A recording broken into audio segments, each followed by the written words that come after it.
Trent Ashworth raised his glass beneath a chandelier of gold and light, grinning at 300 guests. "To the man who finally deserves this office," he said, then turned toward Desmond Kerrigan standing quietly by the bar. "And to the furniture mover who somehow still gets invited to real parties." Laughter rippled through the ballroom. Renee looked away, embarrassed for him or for herself. Desmond only smiled, set down his champagne, and checked his watch. In 11 minutes, the board chairman would take that same microphone and announce the new majority owner of Larkspur Industries. Trent still had no idea. 6:15 in the morning, and the kitchen in Desmond Kerrigan's small rented house on Line Street smelled like burnt toast and coffee. Jonah sat cross-legged on the counter stool, swinging his feet, watching his father flip an egg with the concentration of a man defusing a bomb. "You always burn one," Jonah said. "I burn one on purpose." "Quality control." Jonah laughed, the kind of unguarded laugh that only came out at 6:15 in the morning, before the world had a chance to complicate anything. Desmond slid the good egg onto his son's plate and ate the burnt one himself, the way he always did, without comment. This was the part of his life nobody at Larkspur Industries would ever see, the part where a man who spent 9 years reading balance sheets for a living now spent his mornings packing a 9-year-old's lunch and driving him 4 blocks to Sullivan's Elementary before clocking in at the Charleston Harbor by 7:30. To the men on the docks, he was just Desmond, the logistics coordinator who never missed a shift and never talked about his life before the harbor. That was exactly how he wanted it. Renee's name lit up his phone at 6:40, which was unusual. They spoke in short, functional sentences, now pickup times, school forms, the occasional argument about money that never quite finished. She had moved out 5 months ago, into an apartment near the marina, and the silence in the house afterward had taken Desmond by surprise. Not because he missed the noise, because he didn't, not as much as he thought he would. "Trent's party is Friday," Renee said, without greeting. 7 o'clock, the Ash Grove. I think you should come." Desmond set his coffee down slowly. "Why would I come to that?" "Because Jonah's going to ask why you weren't there, and I'm tired of making up answers for you." A pause, softer. "It matters to me that this looks normal." For him, he wanted to tell her that nothing about this was normal. That being invited to celebrate the promotion of the man his wife had been sleeping with for a year was not a definition of normal that existed anywhere outside of Renee's own convenience. Instead, he said, "I'll be there," because arguing cost more than it was worth, and because some quiet, unexamined part of him already knew he needed to be in that room on Friday night for reasons that had nothing to do with Renee at all. He was rinsing the pan when his phone buzzed again, a different name this time, Walt Higgs. Desmond stepped onto the back porch before answering. "Everything's ready," Walt said. "No preamble, the way he always talked. Papers are drawn up exactly the way you wanted them. You just have to sign." "Friday," Desmond said. "Not before." "Friday works. You sure about the timing? Once this goes through, there's no quiet version of it anymore." Desmond looked back through the screen door at Jonah, who was carefully lining up his shoelaces so both bows matched, an old habit from when he was small enough that his father had to do it for him. "I've been quiet long enough," Desmond said, and hung up. He didn't know yet exactly what Friday would cost him or what it would give back. He only knew that for 8 months he'd been building something in the dark, one signature at a time, and by the end of the week, it would finally step into the light, whether anyone in that ballroom was ready for it or not. Walt Higgs's office sat above a shuttered bookstore downtown, 3 rooms that smelled like old paper and stronger coffee than any doctor would recommend. He was 71, silver-haired, and the only person left in Charleston who knew who Desmond Kerrigan used to be. "Sit," Walt said Tuesday afternoon, sliding a folder across the desk. "Read the whole thing again, all of it." Desmond didn't need to. He'd written half of it himself, years ago, when the name on his business card had been Managing Director, Calder Sachs Partners, and his office had overlooked the harbor from 40 floors up instead of from the deck of a container ship. You keep looking at me like I'm going to change my mind, Desmond said. I keep looking at you like a man who gave up the best career in the Southeast because he wouldn't let a partner cook the books. Walt leaned back. 8 years. You still think about it. He did. He'd found the discrepancy in a client. Trust $19 million moved through shell accounts that didn't officially exist and walked it straight to compliance, instead of looking away. Compliance walked it straight to the partner in question, who had friends on the board. 6 weeks later, Desmond's position had been restructured out of necessity, and every door that should have opened for a man with his record closed quietly instead. He hadn't quit for Jonah, he'd been pushed, cleanly and legally, by people who understood that ruining a man's career didn't require raising your voice. Larkspur Industries, Walt said, tapping the folder. 61% routed through the family trust, so no filing ever showed more than 4% at a time. Nobody on that board knows there's a controlling shareholder, let alone who. I didn't start buying because of Renee, Desmond said. Larkspur's been bleeding money for 3 years, run by a board that hasn't approved a new idea since 2019. A good company run into the ground. I saw the opportunity in September. I didn't find out about Trent until October. Walt studied him a long moment, then slid a pen across the desk. Convenient, though, however you want to phrase it. I just decided I wasn't going to walk away from a good investment because the man running the department I was buying happened to be sleeping with my wife, Desmond said. I didn't plan Trent's mouth, Desmond said quietly. That part he's bringing all on his own. He left Walt's office an hour later and ended up at a coffee shop 3 blocks from Jonah's school, reading through Larkspur's quarterly filings on his phone, when a woman at the next table knocked her folder off the edge and half its contents slid across the floor between them. Sorry, she said, already crouching to gather papers. Desmond bent to help, catching a page before it slipped under his chair. Larkspur Industries letterhead. He set it face down on her stack without reading further. Thank you. She looked late 30s, sharp-eyed, dressed like someone who'd come straight from an office. I'm hopeless with these things. Bianca. Desmond. He didn't offer more, and she didn't ask. You work nearby? Downtown. Contracts, mostly. She smiled, tired but genuine. You? Harbor. Logistics. Simpler than anything else he could have said. They talked a while about nothing that mattered. Neither one said the word Larkspur again. When she left, she forgot her scarf on the chair, and Desmond jogged half a block to catch her before she reached her car. It felt, for reasons he couldn't name yet, like the first unguarded conversation he'd had with anyone in over a year. His phone rang again at 4 o'clock. Renee. I'm moving in with Trent, she said. No lead-up, the way she delivered anything that scared her. After the party Friday. I wanted you to hear it from me before Jonah does. Desmond stood very still in the parking lot, the late sun flat and gold across the harbor. Does Jonah know? Not yet. I thought we could tell him together this weekend. You have no idea, Desmond said, and for the first time in 8 months, he almost told her everything. He didn't.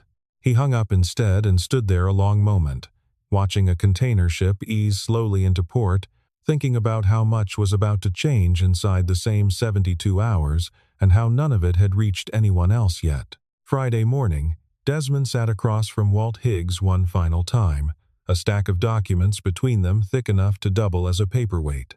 Somewhere in the middle of that stack was a single page that would end 8 months of careful, silent work, the formal transfer confirming the D.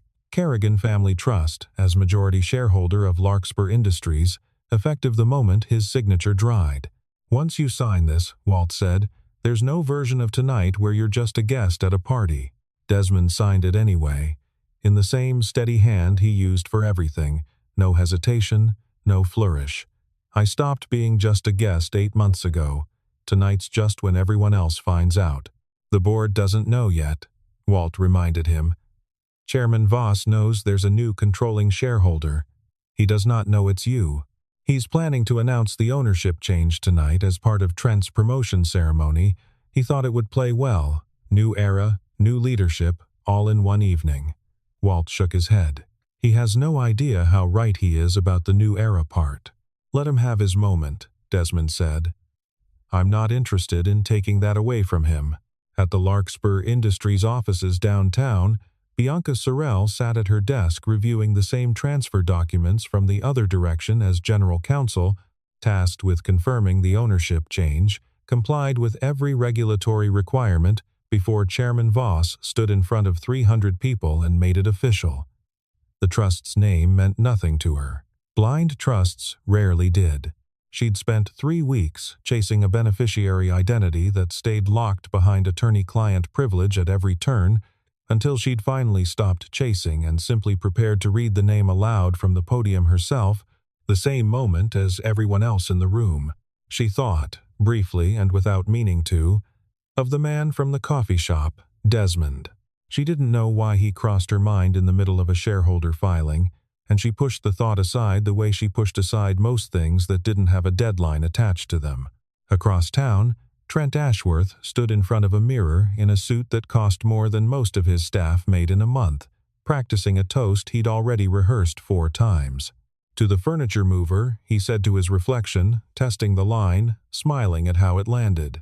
He'd heard through an old college friend, months ago, exactly what kind of career Desmond Kerrigan used to have before it all fell apart. The details were fuzzy, second-hand, half-remembered, but the shape of it was enough. A man who used to matter, reduced to hauling freight. It felt, to Trent, like poetic justice that a man like that would be standing in his ballroom tonight, watching him take everything Desmond apparently used to have, and more. He didn't know Renee had told Desmond about the move to Trent's condo. He didn't know a great many things, and he was about to learn several of them at once. That evening, before Desmond left for the party, Jonah found him in the hallway, knotting his tie for the second time. "Are you and Mom fighting again?" Jonah asked, the question arriving sideways, the way kids' hardest questions always did. Desmond crouched down to his son's height. "No, buddy. Your mom and I are figuring some things out. That's different from fighting. Is Trent going to be my stepdad?" The question landed harder than Desmond expected, and he took a breath before answering, careful with it the way he was careful with everything that touched his son. "I don't know what's going to happen with Trent, but I know I'm always going to be your dad, no matter what house you're sleeping in or what anybody else's title is. That part doesn't change. Ever." Jonah nodded, seemingly satisfied, already moving on to whether he could stay up late with the sitter and watch one more episode of something. Desmond watched him go, tied his tie a 3rd time to get it right, and thought that if nothing else went well tonight, at least that conversation had. The Ash Grove's ballroom occupied the top floor of a converted cotton exchange near the harbor, all exposed brick and gold light, and floor-to-ceiling windows looking out over the water. Desmond spent his days working beside. 300 guests moved through it in expensive fabric, champagne flutes catching the chandelier light, a string quartet working through something classical and forgettable in the corner. Desmond arrived at 7:15, alone, and found Renee near the bar within the first 5 minutes, Trent's hand resting at the small of her back in a way that made something in Desmond's chest go very still and very quiet. Renee saw him first. Her expression flickered surprise, then something closer to guilt before she arranged it into something more social. "You came," she said. "I said I would." He didn't look at Trent. Trent looked at him plenty, a long, assessing glance that took in the off-the-rack suit, the scuffed shoes Desmond hadn't bothered replacing, and clearly filed the whole picture under harmless. "Desmond, right?" Trent extended a hand, all confidence, no memory of having met him twice before at school functions. "Renee's told me so much about you." "I doubt that," Desmond said, mild enough to pass for a joke, and shook the offered hand once before stepping past him toward the bar. He found Bianca near the hors d'oeuvres table 20 minutes later, both of them reaching for the same tray of something wrapped in prosciutto, and the recognition on her face was immediate and warm, unguarded in a way most of the faces in that room hadn't managed all evening. "Small city," she said. "Smaller company," Desmond said. and she laughed, not knowing yet how literally true that was about to become. "You know people here?" she asked. "A few. You?" "All of them, unfortunately. Occupational hazard." She glanced toward the stage where a podium and microphone waited, still empty. Big night for the company. New ownership, new leadership. Whole thing's being handled with more theater than I'd like.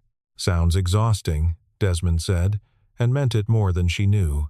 They talked another 10 minutes, easy in a way neither of them examined too closely, about the string quartet's questionable song choices, about a harbor renovation project she'd read about somewhere, and he happened to know firsthand was 3 months behind schedule, until a colleague pulled Bianca away toward the stage to review the program one final time. Desmond watched her go, then turned back toward the room in time to hear Trent's voice rising over the low murmur of conversation, already working the crowd, already circling closer.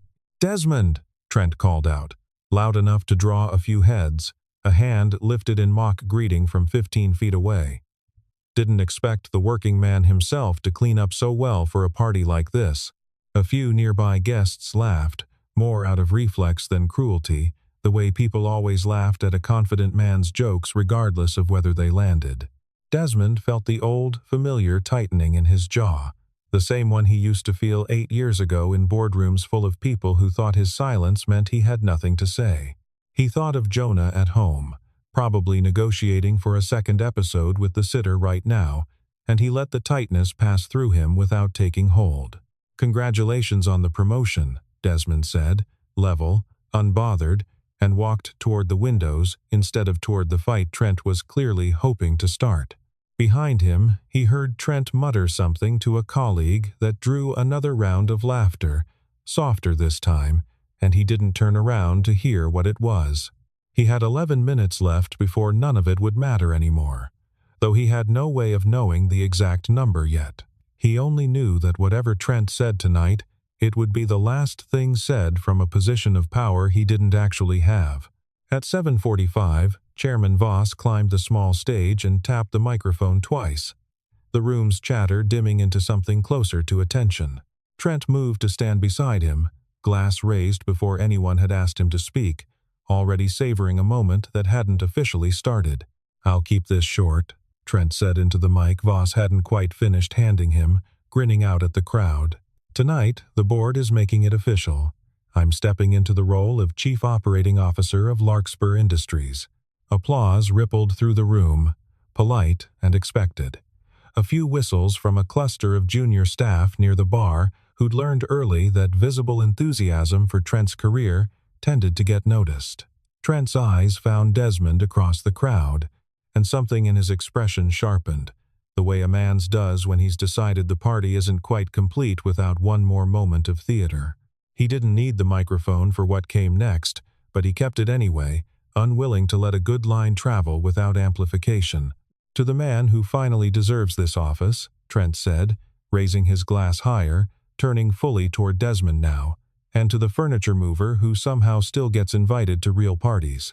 Laughter, louder this time, spreading through several tables at once, the kind of laughter that fed on itself once it started, guests who hadn't even caught the joke joining in anyway because the room seemed to expect it of them. Renee looked down at her drink, color rising in her face, and for the first time all evening she didn't try to arrange her expression into anything more composed. Bianca, standing near the edge of the stage with a folder pressed to her chest, felt something twist low in her stomach. Not amusement, not even close, though she couldn't yet say why a stranger's humiliation bothered her more than office cruelty usually did. She found herself looking for Desmond's reaction before she'd even decided to. He gave the room nothing. No flinch, no tightened jaw, nothing for Trent to feed on and grow louder with. Desmond only smiled, set down his champagne on a passing tray, and checked his watch, the gesture so unbothered that a few guests near him actually stopped laughing early, uncertain now what exactly they were supposed to be enjoying. Chairman Voss cleared his throat and reclaimed the microphone from Trent's hand with the practiced ease of a man who'd been managing egos for 30 years and had learned to recognize the exact moment a room's mood needed. "Rerouting," Before we get too far into celebrating Trent, Voss said, there's one more piece of news the board wanted to share tonight. As of this morning, Larkspur Industries has a new majority shareholder. He nodded toward the wings, where a young associate hurried forward carrying a slim leather folder, delivering it directly into Bianca's hands. Our general counsel will confirm the details. The room's attention shifted entirely to Bianca, who opened the folder with the same steady precision she brought to every filing she'd ever read aloud, unaware that the next 30 seconds would rearrange everything she thought she understood about the man she'd spoken with, twice now, over hors d'oeuvres and spilled paperwork. A few guests near the front checked their phones, expecting a routine announcement, the kind that usually got skimmed over on the way to dessert. Bianca scanned the first page silently before speaking, a habit from 100 board meetings where the words needed to leave her mouth exactly right the first time. The document was straightforward enough: trust name, percentage held, effective date, the kind of language she'd read 1,000 times in 1,000 filings that never once made her hands go still. This one did. She noticed it before she understood why, a small tremor at the edge of the page that had nothing to do with the air conditioning. Effective as of this morning, she read aloud, voice carrying clean across the quiet ballroom, the D. Kerrigan Family Trust holds 61% of outstanding shares in Larkspur Industries, establishing controlling ownership of the company. She stopped. Read it again, silently this time, because names on paper sometimes needed a second pass before they connected to a face standing 30 feet away holding an empty champagne glass. Kerrigan, Desmond. Her eyes lifted from the page and found him across the room, and for one long suspended second neither of them moved.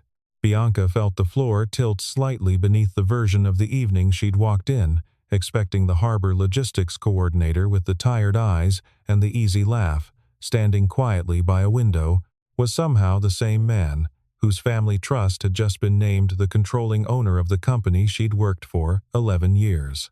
D. Kerrigan. Chairman Voss repeated into the microphone, scanning the crowd with the mild confusion of a man expecting recognition and finding none. Is there a representative of the trust present this evening? Or, there is, Desmond said, his voice carrying without being raised, the ballroom's attention swinging toward him like a compass finding north. He didn't move from where he stood. He didn't need to. Trent's expression had already begun its slow collapse, the confident grin sliding sideways into something closer to confusion, then something considerably worse as the math resolved itself behind his eyes. Furniture mover. He'd said it twice tonight, once earlier in private, once just now in front of the entire company, to the man who apparently now owned the building they were standing in. Renee's hand found the edge of the table beside her, steadying herself against a version of the evening she hadn't seen coming from any direction. She looked at Desmond, really looked, for what felt like the first time in over a year, and something in her face cracked open, equal parts disbelief and a shame she hadn't expected to feel this publicly. The room had gone almost entirely silent, 300 people recalibrating in real time, whispers passing table to table faster than any single person could have started them on purpose. Somewhere behind Trent, the young associate who'd carried the folder up to the stage was quietly backing away from him, as if proximity to the mistake might somehow be contagious. Into that silence, Trent made one last attempt to salvage the moment. There must be some mistake," Trent said, laughing without any real sound behind it.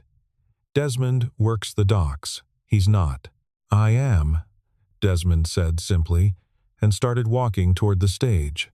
Desmond crossed the ballroom slowly, unhurried, the way a man walks when he's finally arrived somewhere he'd been heading for 8 months, and reached the small stage where Bianca still stood holding the folder, her expression somewhere between professional composure and open astonishment. He held out his hand for the microphone, and after a beat she passed it to him, close enough now to see that his hands, unlike Trent's, weren't shaking at all.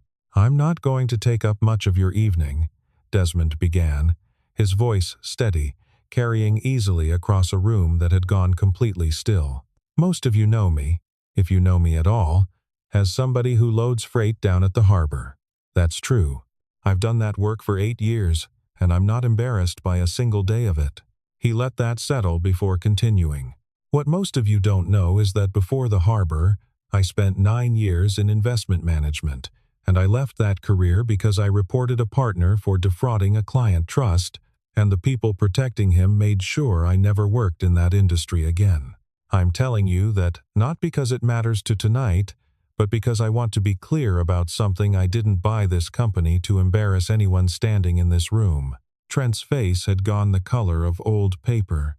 I bought it because Larkspur Industries has lost money 3 years running under leadership that stopped making hard decisions a long time ago, and because 412 employees depend on this company staying solvent. That's the whole reason. It has nothing to do with anyone's personal life, and it never did. Desmond let his gaze move briefly across the room, past Trent, past Renee, settling for half a second on nothing in particular before continuing. I know some of you are wondering whether tonight is about settling a score. It isn't. I've had 8 months to settle a score, and I spent every one of them reading balance sheets instead, because that's the only kind of accounting I ever cared about doing. He paused, and when he spoke again, his voice hadn't changed in temperature at all, which somehow made the next part land harder than any raised voice could have. However, during due diligence, our audit team flagged irregularities in vendor contracts processed under the incoming Chief Operating Officer's authorization. Approximately $340,000 in inflated invoices routed through a supplier with no verifiable service history. That review is now in the hands of the board and outside counsel. Effective immediately, tonight's promotion is suspended pending that investigation. The gasp that moved through the ballroom wasn't theatrical. It was the real thing, 300 people recalculating an entire evening in the space of a breath. Trent opened his mouth to speak, found nothing that would hold, and closed it again. That's all I have to say tonight, Desmond finished, and handed the microphone back to Chairman Voss, who took it with the stunned care of a man who'd walked into his own party expecting one kind of evening and found himself standing inside a completely different one. Desmond didn't look at Trent again. He didn't look at Renee either, not out of cruelty, but because there was nothing left in that particular direction worth his attention tonight. He looked instead, briefly, at Bianca, who was watching him with an expression he couldn't quite read, not the shock everyone else wore, but something quieter, more careful, like a woman reassessing every assumption she'd built in 20 minutes of conversation over spilled paperwork. He nodded once, small, almost private, and walked back toward the window where the harbor lights glittered dark and steady below, exactly where he'd left them. The board convened an emergency session at 9 o'clock the following morning, 7 members seated around a table that had approved Trent's promotion less than 18 hours earlier. Nobody mentioned the party directly, though everyone in the room had either been there or had heard about it in detail by breakfast. The vote, once the audit findings were formally presented, took 11 minutes and came back 8-1 Trent's own uncle, a minority shareholder with more loyalty than judgment, casting the single dissent.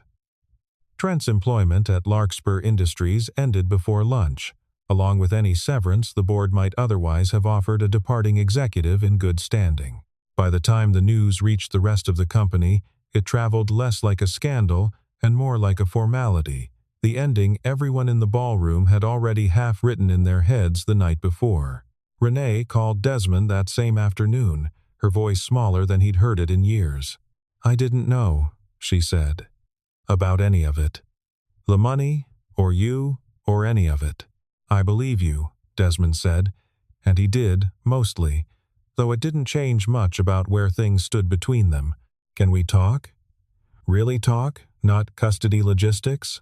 He considered it for a moment, standing at his kitchen window watching Jonah do cartwheels in the backyard with a neighbor's dog barking encouragement from the fence line. "We can talk about Jonah. That's the conversation I want to have with you, Renee. The rest of it, I think we both already know where it ends." She didn't argue. There wasn't much left to argue. Bianca found him 3 days later at the same coffee shop, though this time she sat down across from him without pretending it was an accident. "You could have told me," she said, no anger in it, mostly curiosity. That day with the folder, you knew exactly what I was carrying. I knew what the papers said. I didn't know you were the one who'd end up reading them out loud in front of 300 people. Desmond turned his cup slowly on the table. I wasn't hiding it from you specifically. I was hiding it from everyone. There's a difference, even if it doesn't feel like much of one. It doesn't, she admitted, but she was smiling slightly when she said it. For what it's worth, the way you handled it Friday. You had every reason to make that about Trent and Renee, and none of it. You made it about 400 jobs instead. She studied him a moment longer. That's not nothing. It's not everything either, Desmond said. I still don't love how it played out. Nobody who does the right thing ever loves how it plays out, Bianca said. That's usually how you know it was the right thing. Something in that landed differently than the small talk they'd traded twice before, and neither of them rushed to fill the quiet that followed it. It was Desmond's phone that finally broke it, buzzing against the table. A local reporter, the third one this week, asking for comment on the man behind the Larkspur takeover. He silenced it without reading the message. They're not going to stop, Bianca said, watching his face.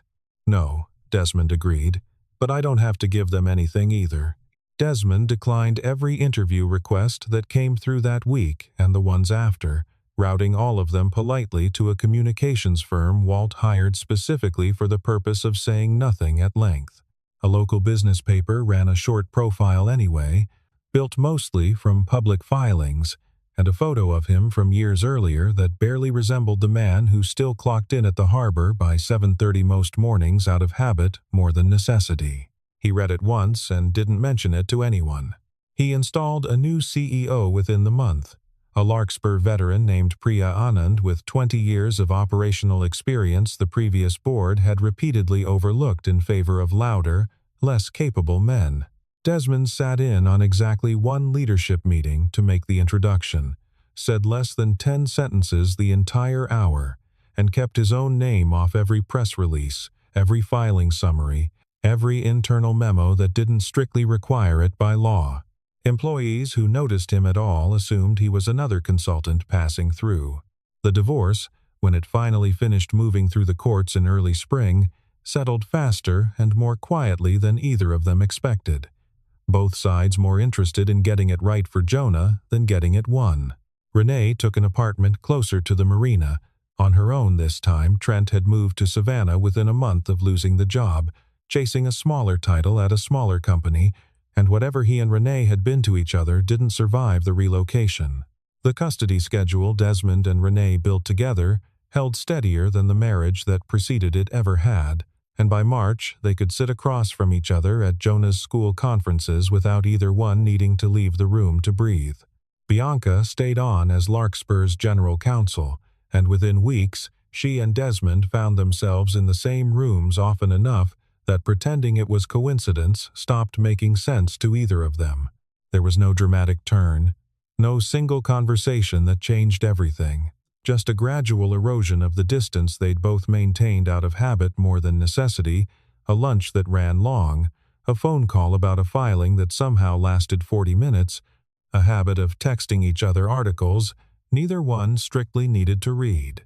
On a Saturday in late April, she showed up at the harbor unannounced, holding 2 coffees and wearing jeans instead of the tailored suits he was used to seeing her in. "Jonah around?" she asked. "Building a boat," Desmond said, nodding toward the dock, where his son was elbow-deep in a small wooden hull that had been more sawdust than watercraft for the better part of a month, a slow one. Bianca handed Desmond his coffee and walked toward the boy without waiting for an introduction, crouching down beside him to examine the hull with genuine interest. Instead of the careful politeness adults usually offered children they didn't know well. "You're doing the joints wrong," she said. "You need a bevel here, or it'll leak the first time it touches water." Jonah looked up, unbothered, already handing her the sandpaper. "Show me." Desmond watched from a few feet away, coffee cooling in his hand, something loosening in his chest that had stayed tight for longer than he'd been willing to admit. By October, the boat had actually turned into something recognizable as a boat, sanded smooth and sealed with 3 coats of varnish, Jonah had insisted on applying himself, each one thinner than the last, because he'd read somewhere that thin coats dried better.